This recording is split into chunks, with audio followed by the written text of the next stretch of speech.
What's up, ladies and gents, and welcome to the highly anticipated week 100 of our League of Legends top 5 plays. I hope you like all the new additions added within this top 5 plays, the recap video highlighting some of the best from all of our episodes, which you can view here, and the guest appearance towards the end of this video. We worked hard throughout the storm, and in the end, we hope you guys can celebrate with us a massive accomplishment and milestone within our YouTube channel.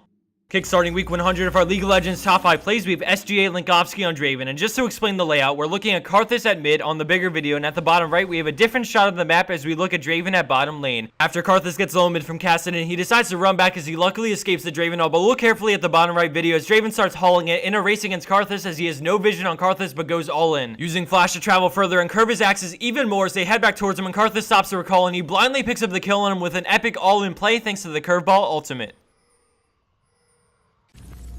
Landing a spot at our number 4 play is Rayzin Man on Wukong, who at the start is in a bit of trouble as Blitzwing rushes towards him, but he jukes out the pull but gets exhausted right after, and then he chooses to stand still, getting knocked up as they get right on him, allowing for a great ultimate in all 3. He runs towards the brush, juking them all with a flash backwards as he stands still, and they all run right by him as he clones and escapes with a sliver of health left. They all continue to chase him back into their jungle as the friendly TF comes to give some support, but then he suddenly realizes the pull is coming, so he stands still again, not only dodging the hook but tricking them a final time as he immediately runs towards the switch and TF kills him as he escapes back out of the jungle and through the lane.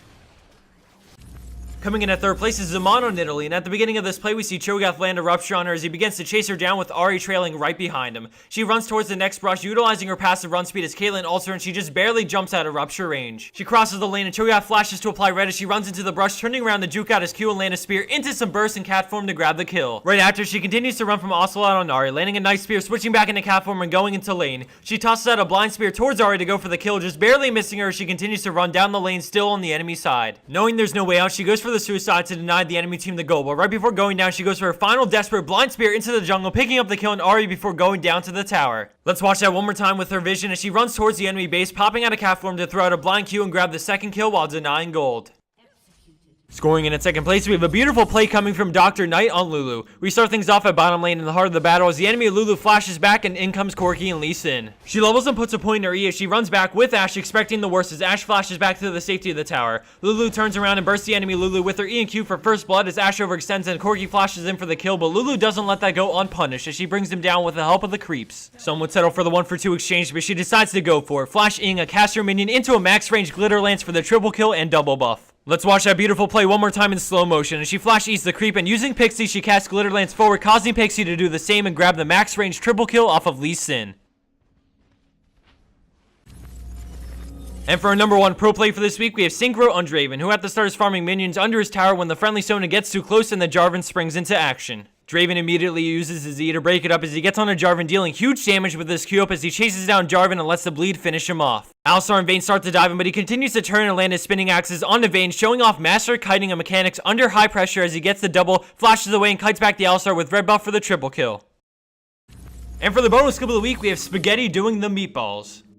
3-time Kentucky Derby winner Hecarim Horsey entering a 4-man hoedown. Oh, and Polypalooza Pantheon has been shut down, and with a name like that, oh, Hecarim bites the hell dust with Pencil Boy taking his Kentucky Championship belt. Jax sitting down his turbo wall, and there's the trademark Jax Hammer Blast, shoving Pencil Boy into the sharpener. Here comes Panther Man. Oh, both Jax and Nibby riding in hell. And the chase begins. Nocturne anchoring away, and I'm pretty sure he just quacked. Right you are, Bob. When under heavy pressure, the Big Daddy off of Bioshock will often quack to scare away a predator, but he's finding out that this cat don't scare so easy. Back to you, Bob. Oh, and here's Blitzcrank pulling Nidalee off of Nocturne and saying, here I am. Cats are fucking stupid. All they do is piss and shit everywhere. Suck my robo dick. And after a kill like that, one can only think back to 1997's Titanic and the scene where the ship sinks into the Atlantic. That's exactly right, Bob. But I don't see any relevance of that scene.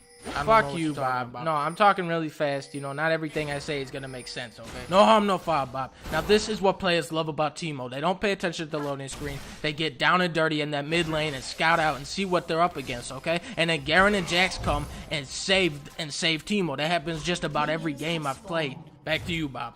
Thanks, Bob. Now, here we are seeing a team that thinks they're walking into a birthday party, okay? But what they're actually entering is a jungle of deception. Yes, the Nexus is open, but there's 50 Teemo mushrooms there, and you guys are about to get fucked. Couldn't have said it better myself, Bob, unless I went on to say, no, here we go. Jam on, jam on, jam on, the guys. Jam on, jam on, jam on, the guys. Jam on, jam on, jam on, the guys. Jam on, jam on, jam on.